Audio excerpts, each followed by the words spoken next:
اب دنیا کی بھلائی میں کیا کیا چیزیں شامل ہیں خاص طور پر، یعنی پہلے کچھ اس کا ذکر تو ہو چکا ہے اجمالی طور پر، لیکن اب ٹو دا پوائنٹ چند باتیں کروں گی. سب سے پہلے یہ کہ سب سے بڑی دولت اور نعمت دنیا میں اسلام ہے، دین ہے. الحمدللہ اللہ نے ہمیں یہ دولت عطا کی ہے، ہمیں مسلمان پیدا کیا، ہمیں دین دیا.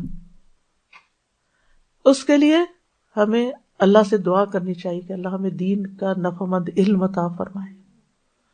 یہ سب سے بڑی دولت ہے. ایمان کے بعد جو دولت مانگنی چاہیے وہ ربی زدنی علما ہے. یہ مل گیا آپ کو، آپ کے علم میں اضافہ ہوتا گیا تو نتیجہ کیا ہوگا؟ آپ کے نیک اعمال زیادہ ہوتے جائیں گے. علم سرمایہ کی طرح ہے، جتنا مال زیادہ ہوگا نا اتنا آپ زیادہ خرید سکتے ہیں کوئی چیز. جتنا علم زیادہ ہوگا اتنی آپ کو نیکیاں کرنے کے زیادہ طریقے پتہ چل جائیں گے کہ کیا کیا کرنا ہے. اس لیے علم حاصل کرنے کے حریص ہونا چاہیے، اور علم کی مجالس کا حریص ہونا چاہیے. یہ دنیا کی بہت بڑی حسنہ ہے، بہت بڑی بھلائی ہے جس کو یہ نصیب ہو جائے کہ اس کو اللہ تعالیٰ موقع دے دے، وقت دے دے، توفیق دے دے کہ وہ علم کی مجلس میں حاضر ہو جائے اور وہاں سے کچھ لے کے اٹھے، کوئی خزانہ پا کے جائے اور اس پر پھر عمل بھی کرے. اس کے بعد سب سے بڑی دولت نیک اعمال کی توفیق ملنا. نبی صلی اللہ علیہ وسلم نے فرمایا نیک عمل کرو. ہر شخص کو ان اعمال کی توفیق دی جاتی ہے جن کے لیے وہ پیدا کیا گیا. جو شخص نیک ہوگا اسے نیکوں کے عمل کی توفیق ملی ہوتی ہے، اور جو بدبخت ہوتا ہے اسے بدبختوں کے عمل کی توفیق ملی ہوتی ہے. آپ دیکھیں بہت سے لوگ علم رکھتے ہیں مگر عمل کوئی نہیں کرتے، باتیں بہت کرتے ہیں لیکن جب عمل کا وقت آتا ہے انہیں سمجھ ہی نہیں آتی انہوں نے کیا کرنا ہے.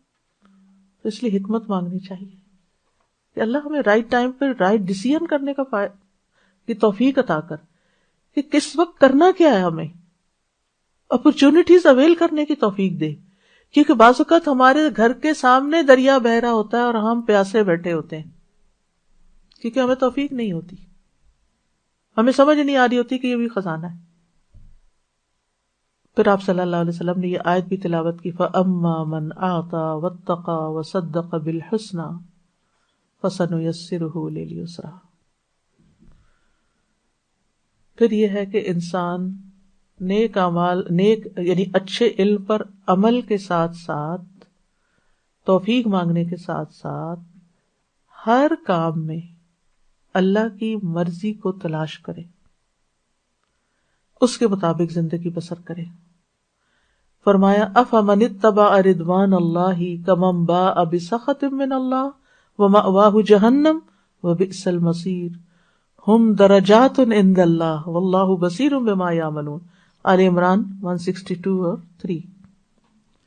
کیا وہ شخص جو اللہ کی رضا کے پیچھے چلا اس شخص جیسا ہے جو اللہ کی طرف سے کوئی ناراضگی لے کے لوٹا، جس کا ٹھکانہ جہنم ہے اور وہ برا ٹھکانہ ہے؟ یہ لوگ اللہ کے نزدیک مختلف درجات میں ہیں اور اللہ خوب دیکھنے والا ہے جو وہ کر رہے ہیں.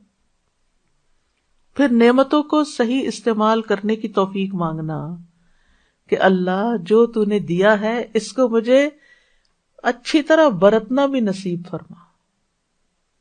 کیونکہ کچھ لوگوں کے پاس بہت کچھ ہوتا ہے، انہیں سمجھ ہی نہیں آتی وہ کہاں خرچ کرے، وہ ادھر ادھر پھینکتے رہتے ہیں، فضول چیزوں پہ خرچ کرتے رہتے ہیں.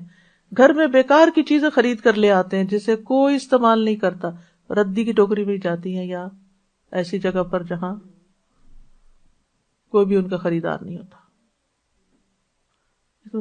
مطلب کیا ہے؟ مطلب یہ کہ پھر سمجھ نہیں ہے نا، عقل نہیں ہے.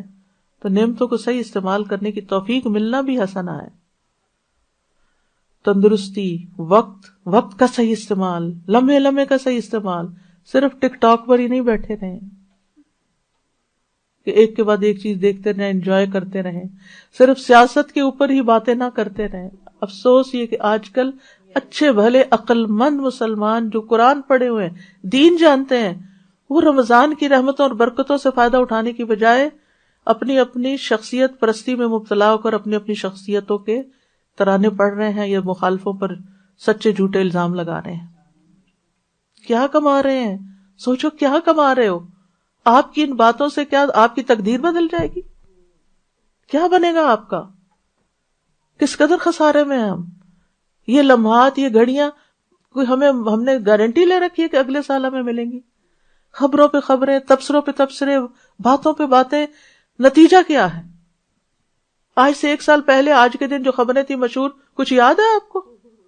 کچھ بھی یاد نہیں. اس کا آپ کی زندگی پہ کیا اثر پڑا؟ اور اگر پڑا بھی، اگر کووڈ کی خبریں تھی کوئی اور پڑا بھی، تو آپ نے بٹ رہے ہیں نا اکیلے، کسی اور کو کیا اس سے؟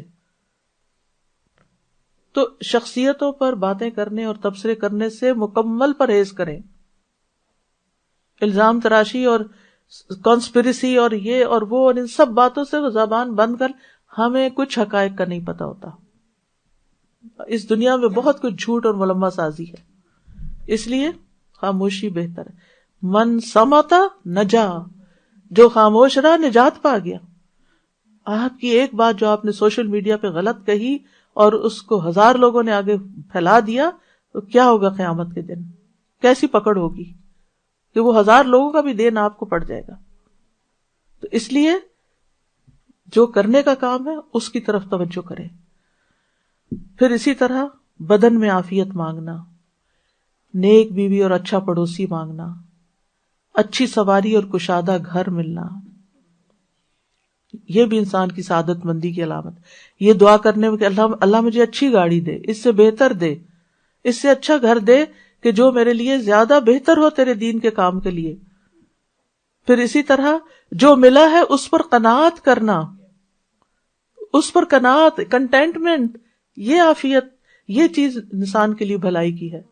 پھر صبر اور شکر کرنے والا دل اور ذکر کرنے والی زبان مانگنا، مال کو اچھے کاموں میں خرچ کرنے کی توفیق مانگنا. جب بھی مال آئے نا ایک عادت بنا لیں، جب کچھ آپ کے پاس آئے فوراً نیت اللہ ایک دعا کی، اللہ اسے بہترین جگہ لگوانا، بہترین جگہ استعمال کروں جو تجھے راضی کر دے. تو آپ دیکھیں گے اللہ تعالیٰ آپ کو ایسے ایسے راستے دکھائے گا، آپ حیران ہو جائیں گے.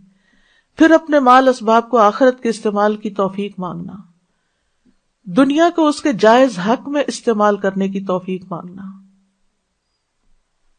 اور دنیا کی زندگی سے آخرت کمانے والا بننا. پھر موت کے آخرت کی بھلائی میں کیا ہے؟ موت کے وقت آسانی مانگنا، یا اللہ موت کی سختیاں آسان کر دینا. پھر موت کے وقت کی خوشخبریاں ملنا، قبر کشادہ ہونا.